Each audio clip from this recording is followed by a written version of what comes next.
Hey, Courtney. Hey, Troy. Innocent man, huh? Yeah, Any good? it's alright. I think Dave's in the basement. Alright, thanks. Yeah.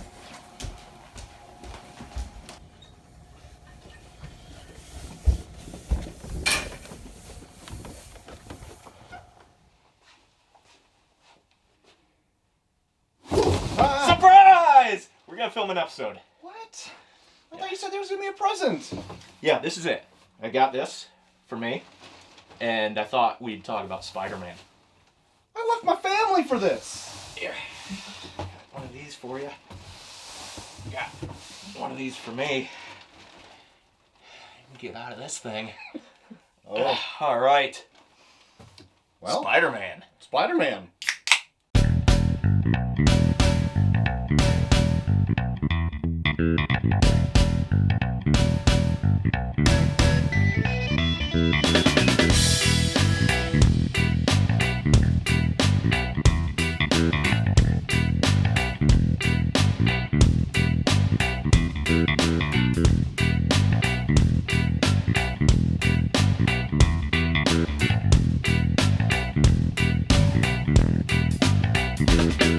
Hey, what's up, comic book fans? Dinosaur Neil here. I'm here with my main man, Troy to the Max Extreme, and Imperius Rex.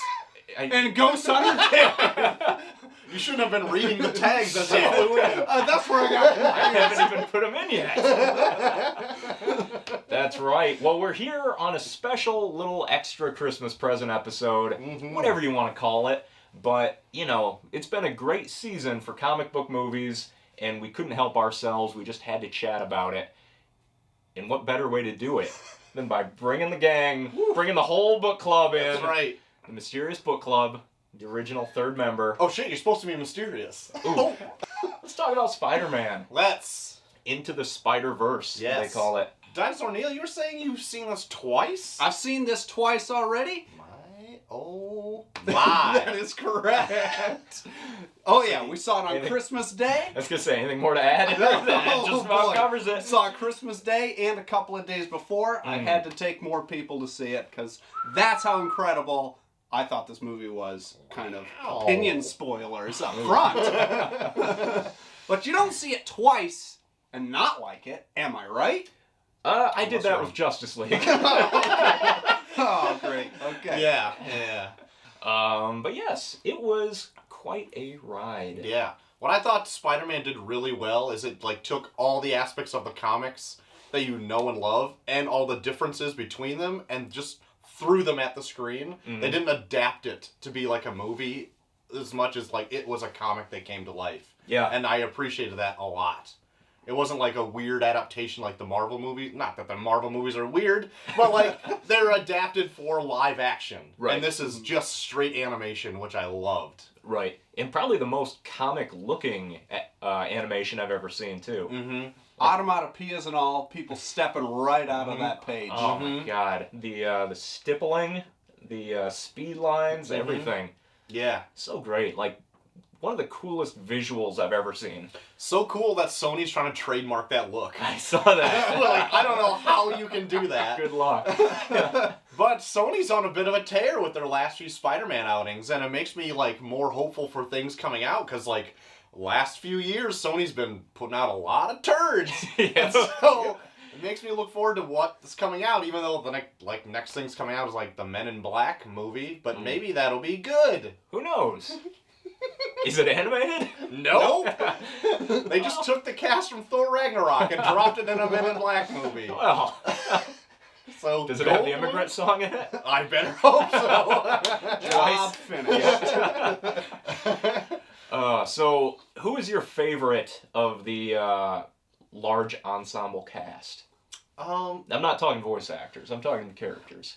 I think I liked the Peter B. Parker. I think the most. Sweatpants? Yeah. wearing Parker? Yeah. Even though it is pretty much an equal slate of how much I liked everybody, I think he just notched it up just a little bit more so it's maybe I can relate to him more. Right. As being a sweatpants wearing man myself. You ever tried a full-on onesie? It's pretty comfortable as well. I'm gonna have to go with the Miles Morales character in general. I thought he was very well portrayed, a lot of heart in like the actual character itself. Voice acting was also on point for everybody in the entire movie, but the Miles Morales character in general, I think, was one of the stronger characters. Peter B. Parker, I would say, was a close second, just because they were kind of the top billed ones there. But I think you both know my answer. It's my answer for every question. Nick Cage. Nick Cage, Spider-Man, obviously. Oh man, the Spider-Man noir, fantastic. Yeah. It's probably not my favorite, but I love the representation of it. And I thought he was expertly cast in that. Oh yeah, he had some great lines in there about punching Nazis and having smoothies down at the local Shake Shack or whatever. I even really enjoyed Spider-Ham because I thought John Mulaney did a bang-up job doing his voice. He's like, "Hey, shake hands. Don't ask why they're wet." The power to float through the air when you smell delicious pies. I like that he brought he went full cartoon and he just assumed everyone knew what he was talking about. Yeah. And he was a pretty big departure from how he is in the comics, because in the comics he's like the sassy Rocket Raccoon character, which would have been completely wrong in this. Penny Parker was another introduction, or not introduced in this, but was one of the other main ensemble characters. An interest, I get why they chose him, but that was an interesting choice for this movie. It was a complete departure from the other Spider characters in the movie. Yeah. You can only assume that she's really in there, not to downplay her, but she has an interesting look in an ensemble cast. Yeah. So she has a very weird anime backstory. Thanks, Gerard Way. Yeah, Gerard Way came up with her origin in the Edge of the Spider-Verse comic. Yeah. And it's pretty close to what you got in the movie there. It's bizarre. It's like this weird telepathic link with a spider. Right. And she can pilot this big mecha spider robot with it, I guess. Yeah. But somehow it worked. Right. Yeah. The 30 seconds of her backstory that you got was perfectly fine. And I didn't find myself needing any more than that. Right. What was fantastic about all these characters, with an exception for Spider-Gwen, who was another character in it. Just gonna say, can't leave her out. We won't leave her. Yeah, probably one of the third largest spider characters in the whole film. Was incredible. Spider-Gwen's costume is just incredible. I love that look with the inside webbing of the hood and all of that color scheme. All of that is awesome. Yeah. Oh, trust me, it was my first choice. I couldn't find it. They haven't made a good one yet. We knew it. Next year. I really like that color scheme where they took it and they just turned the color wheel a little bit so it turns into a turquoise and magenta instead of a red and blue. Yeah. And her dimension all had that look too. Yeah. They had this almost watercolor look where everything kind of bled into each other, but it was all those purple pink hues. Yeah. Great. And it right out of the book too. Right. Jason Latour, I think, came up with her. Yeah. He's got to be just doing backflips of how well they translated that character. Just dusts his hands off and sits back. Well, I never have to work again. Yep. And then publisher on the phone, get the fucking back to work. I need more pictures of Spider-Gwen.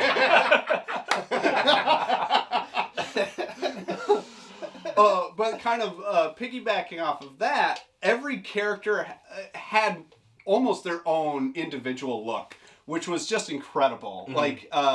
Spider-Man Noir he was all black and white, and he was the most half-tone patterned of all the other characters. You could kind of see that through everybody. Spider-Ham though was straight out of a Looney Tunes cartoon. Technicolor. Yeah, exactly. And Penny Parker was completely anime. Am I missing one out? Everybody else had just that Sony animation.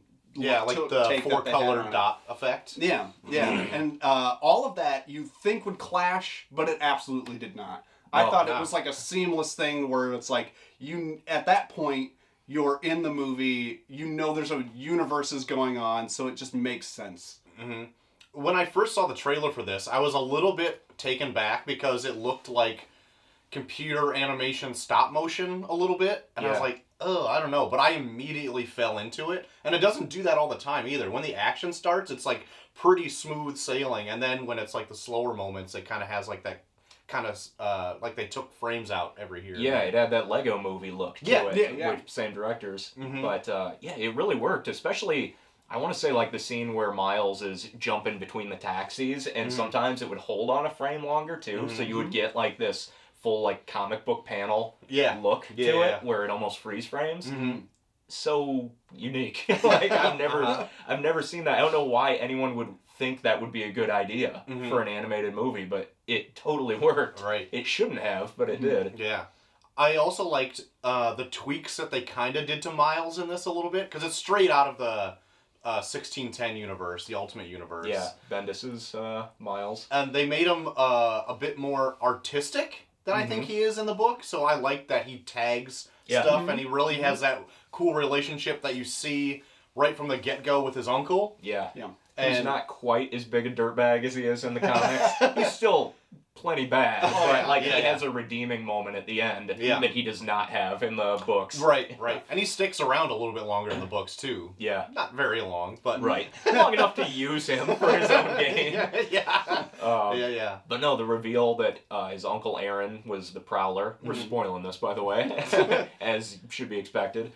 Great. I mean, we kind of all saw it coming, but love the character design. The music of the Prowler was so cool. It was amazing. It was so I creepy. think that was my favorite part of the Prowlers. Anytime you'd have that weird, like... It was just awesome. The Kingpin I thought was really good in this, too. Just that big mattress suit with a head on it. I still loved it. Doc Ock was awesome. Yeah, all the villains were just like...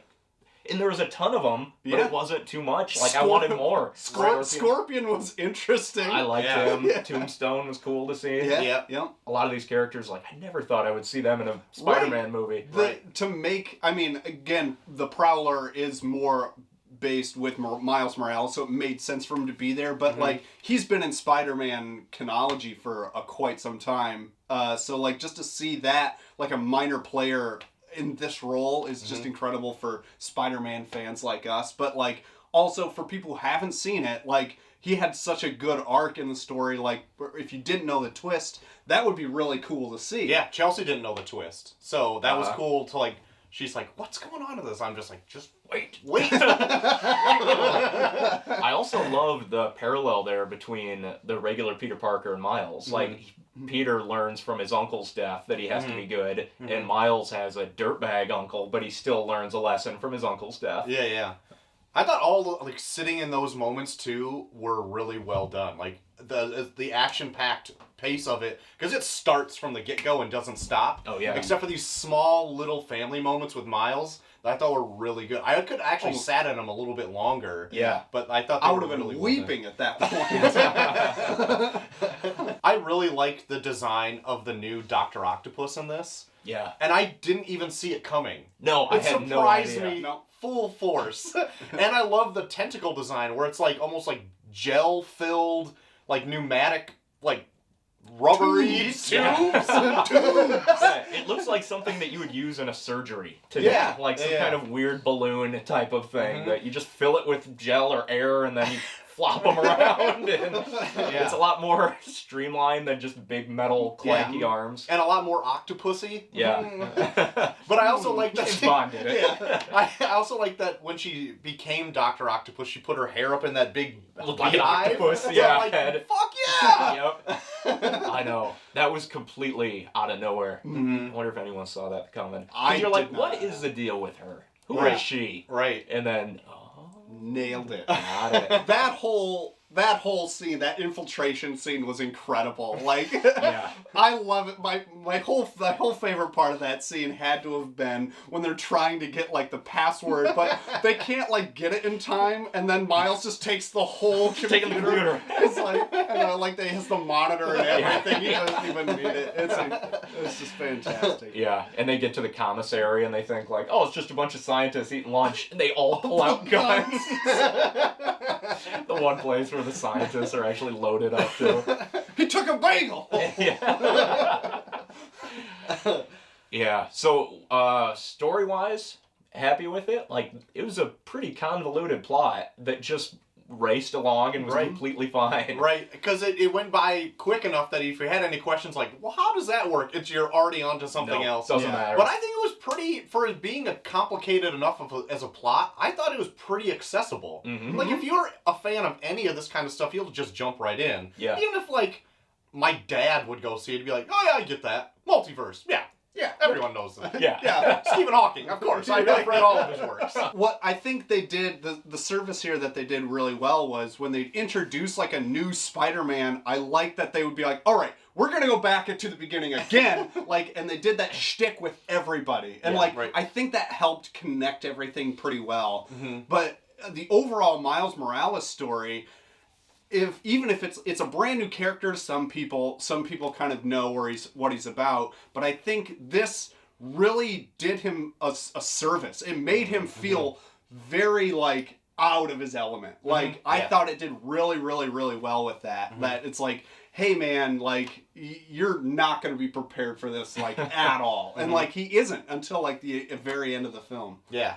I really like the juxtaposition between, like, the Peter B. Parker, who's been doing this for, like, 20 years, who's just, like, casually walking up buildings and, like, blah, blah, blah, blah, blah, and Miles is just, like, trying to follow behind him like a deer that's trying to walk for the first time. Yeah, and Peter isn't even particularly good at it. It's just become second nature to him. Like, he's amazing when he has to be, but, like, a lot of the times he's not great. No, he wings it, but Kind he's of like, bumbling through I've things. done this a billion times, even to the point where I was like, I love the line where he's like, he's going to give her a 24-hour window. Yeah. He's like, 3, 2, 1. I got 24 hours. He's like, there you go.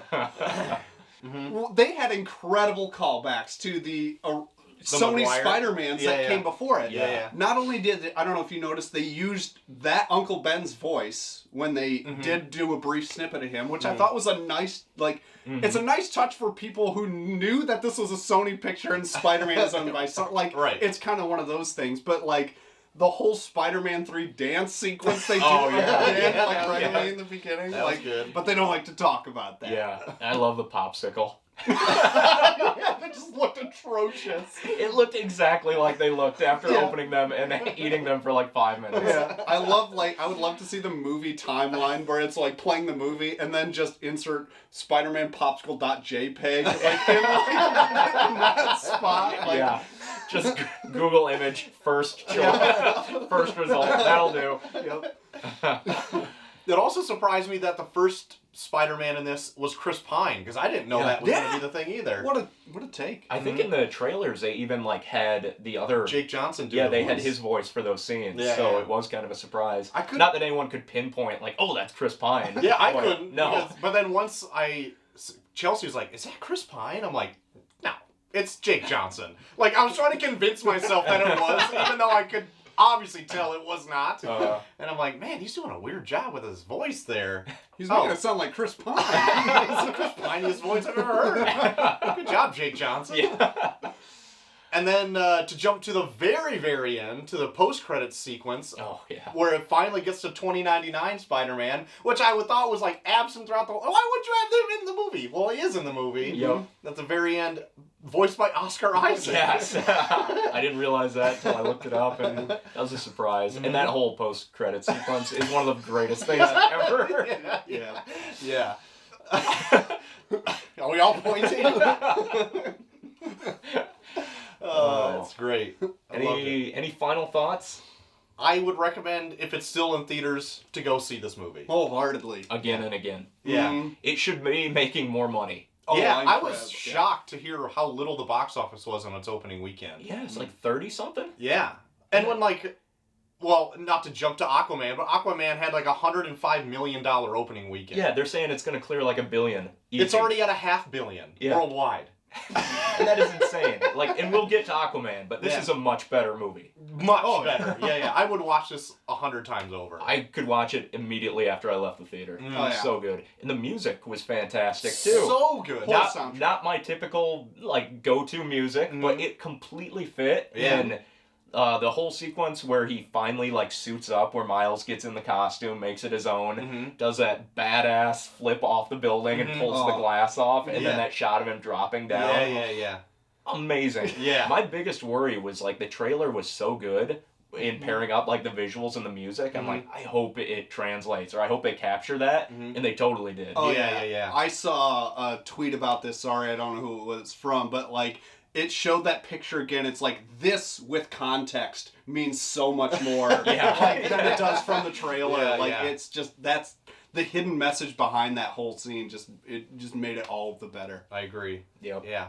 Man, there's like a Post Malone song in this that has been stuck in my head since I've seen the movie. Yeah. It's like, and I like it when it's introduced in the movie too, because he's listening to it on his like Sony headphones, which I was like, that's the most egregious thing in the whole movie, and I'm fine with it. But then he's like singing along to it, but he still doesn't know the words, so he's like, I love that too. Yep. Sunflower. Is that the song? Yeah, it is. But it's so good. I love that song now. Mm-hmm. Might be my favorite movie of the year. Oh my! There's a lot of hot Throw contenders this year. There. I know. I think it could do it on Okay. pure entertainment and enjoyment levels. Where would you throw it in your superhero movie lineup? Well, those are about the only movies I see anymore. Perfect. I would put it's one of the top tiers. It's up Yeah. there. Yeah. Best Top animated. 5. Oh yeah, for sure. Was that? Wrap it up. Is that for our guest here? Who has to leave us? Because duty calls. Duty calls. Gotta poop. Really? You can. Not in your house. All right. I'll do it at work. Good. Get paid for it. All right. He's just leaving now. All right. So I guess see you later. Does have to go. All right. Yeah. All right. We'll be back right after this. But what could be greater than a king? A hero.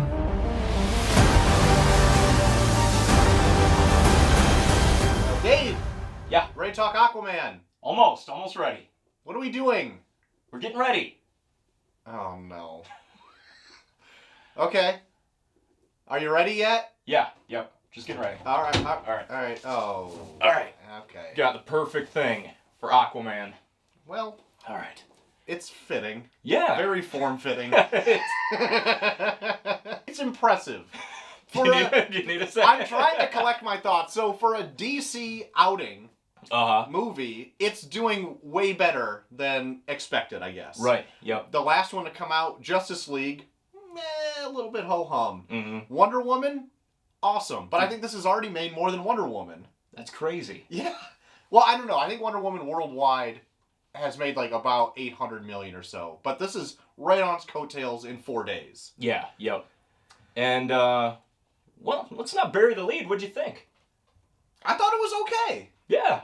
I thought it was very okay. It definitely wasn't as good as Spider-Man. We already Nope. said that. No. But I guess I didn't know really what to expect.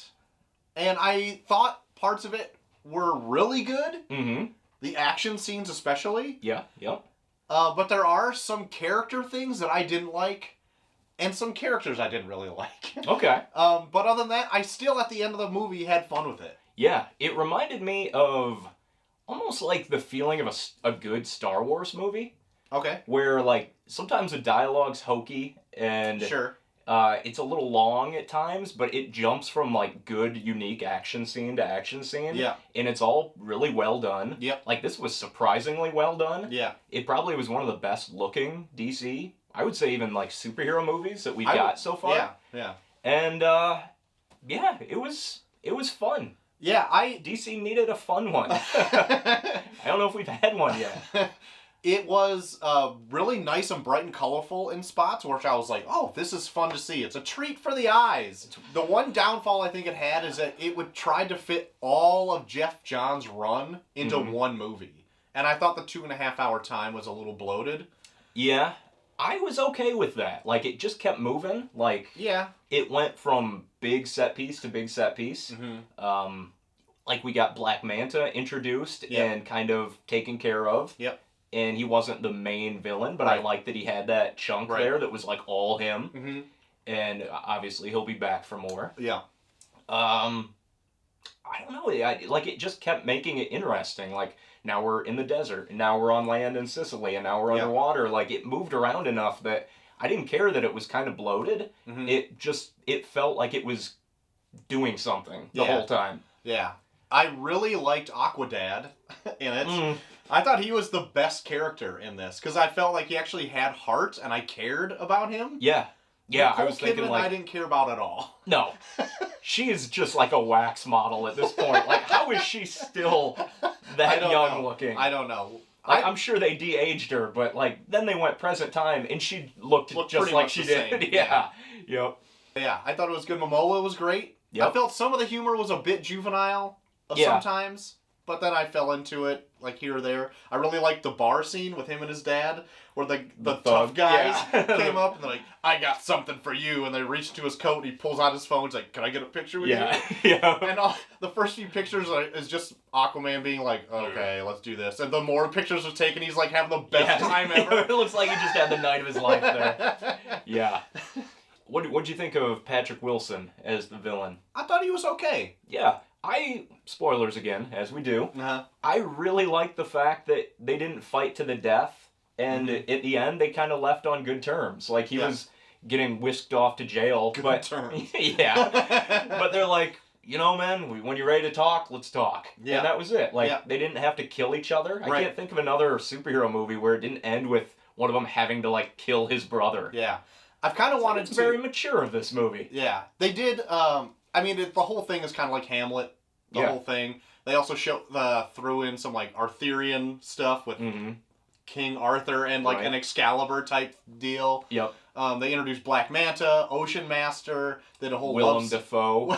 Willem Dafoe. They did a whole love story with him and Mira, love story with Atlanta, right? Yeah. And I didn't ever know that was her name, yeah. I didn't either. So it's had a lot going on, and I think, not to be like an armchair screenwriter or anything like that, but I had a really good time when they started doing the globe-trotting. Yeah. Like an Indiana Jones type adventure. All that was missing was that little map with the plane going around. I would have loved to have them just be chasing Black Manta around, trying to get to things before he did. I think that would have been a really fun movie, and chop it down to like a clean 2 hours. Yeah.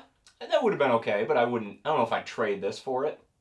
Well, I would. But other than that, like, otherwise, I really did have a fun time with it. Yeah, me too. I think a lot of that helped by having James Wan as the director. He obviously has proven he's got the directorial chops for a big budget action movie. Yeah.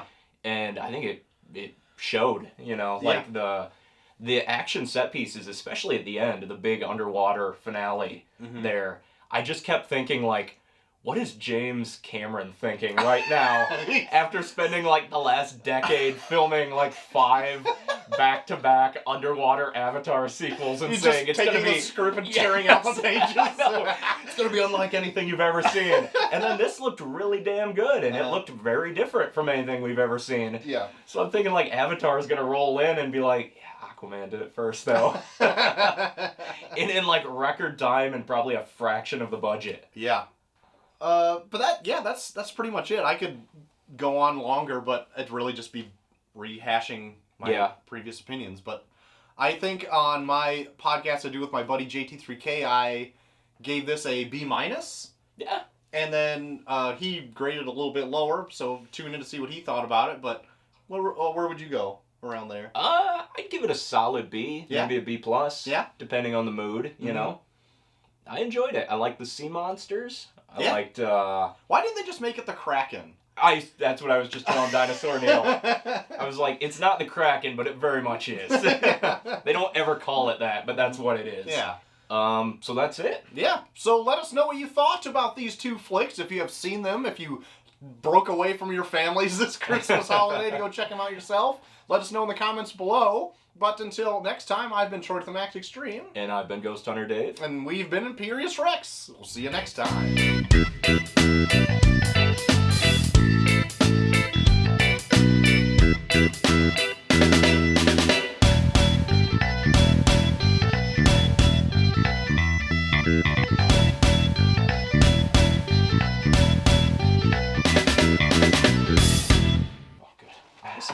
I still...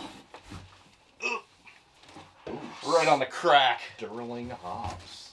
Oh, yeah. You can taste the hoppiness. Hoppiness.